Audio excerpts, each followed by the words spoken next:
about today's presentation because it is my final presentation for my geography class. And not only that, but the topic that I will be discussing today is about why Springfield, Missouri is located where it is. Why this topic excites me so much is the fact that I was raised right here in Springfield, Missouri, and after examining all this information about the history of Springfield and why it's located where it is, I am very excited about sharing this information that I learned with you all. And it actually reveals a lot about why Springfield, Missouri is Springfield, Missouri.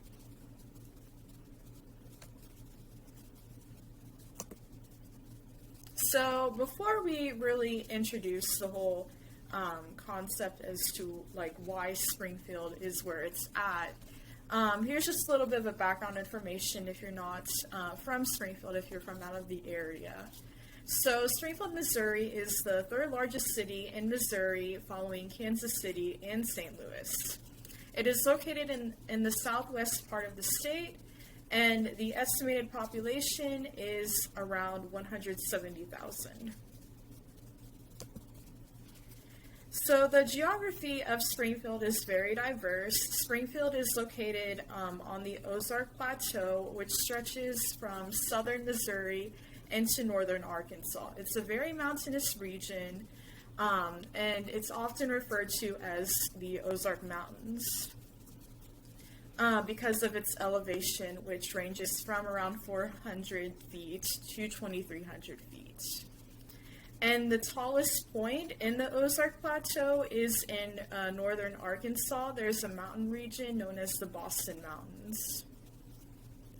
And throughout Springfield, basically throughout the metro area as well as in the outskirts, there are several different bodies of water. So you have Fellows and McDaniel Lakes, which are very small little isolated lakes just north of Springfield. And then you have Lake Springfield, which is also a lake, but it's on the southeast portion of town. And then you have the major lake, the closest one from here, which is Stockton Lake, and that one is the biggest lake in our area, and that one supplies a lot of our drinking water. And then here are a few other bodies of water that I included, which are the James River, which is south of town. It connects into Lake Springfield, and Wilson's Creek, which happens to be very close from my house back at home, just a few miles away. They have excellent walking trails, so I highly recommend if you need some place to go to for recreation. And then the climate of Springfield, it's very typical, very temperate, with long, moderately cold winters and warm summers.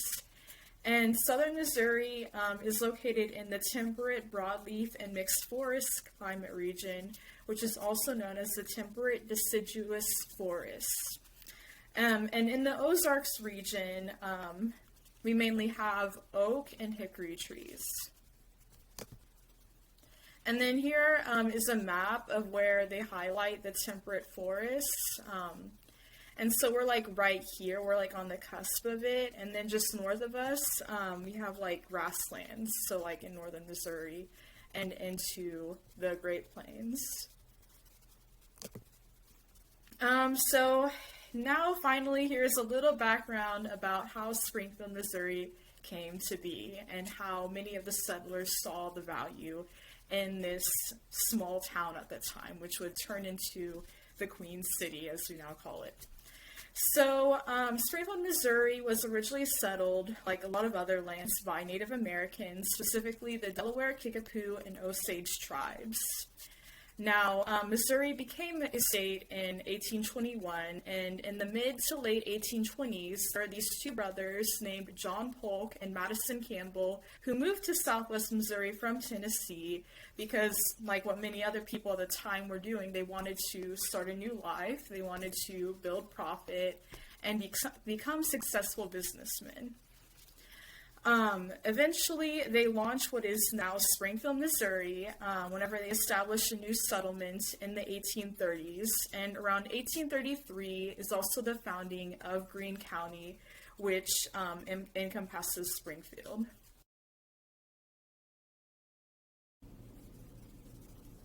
Now, just to finish up on this slide, because of these different aspects, that's how Springfield starts to steadily grow over time, thanks to the additions of technology, natural resources, network of roads, businesses, and efficiency.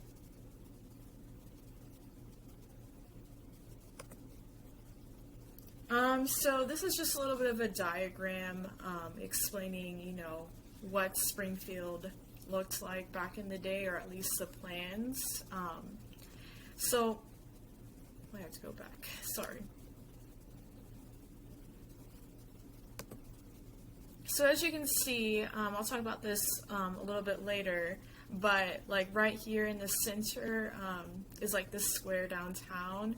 And then you have the different offshoots of that, the roads.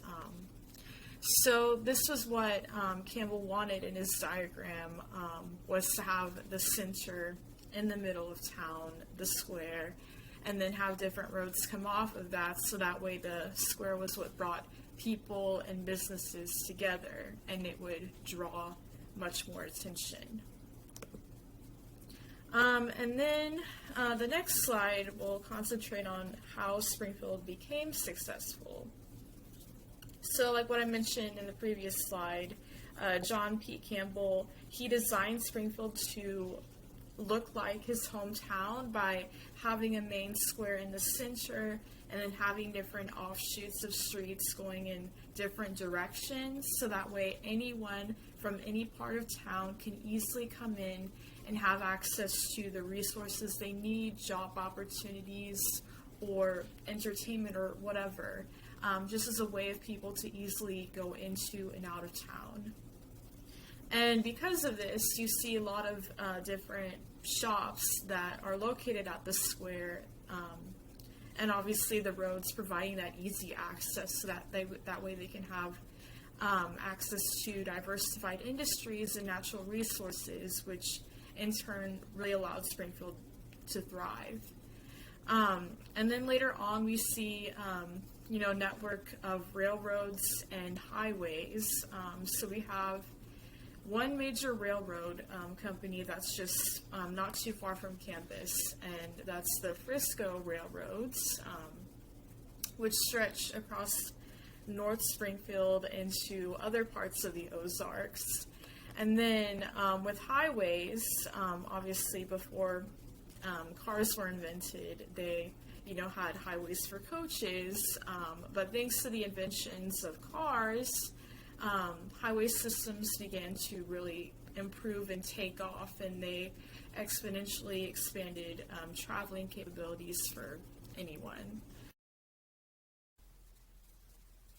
Additionally, Springfield is also well known for being the birthplace, or one of the birthplaces, for Route 66.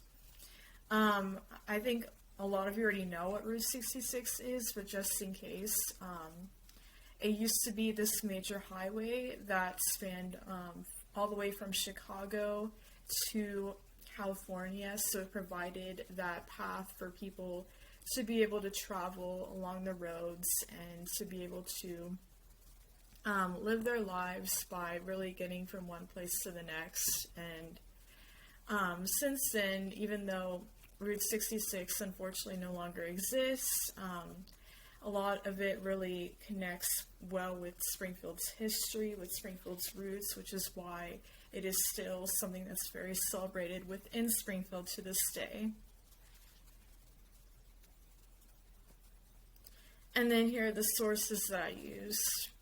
So thank you all for watching this video and taking the time to learn more about why Springfield, Missouri is located where it is, what makes this town very unique in terms of the natural resources, people, places, and the economic opportunities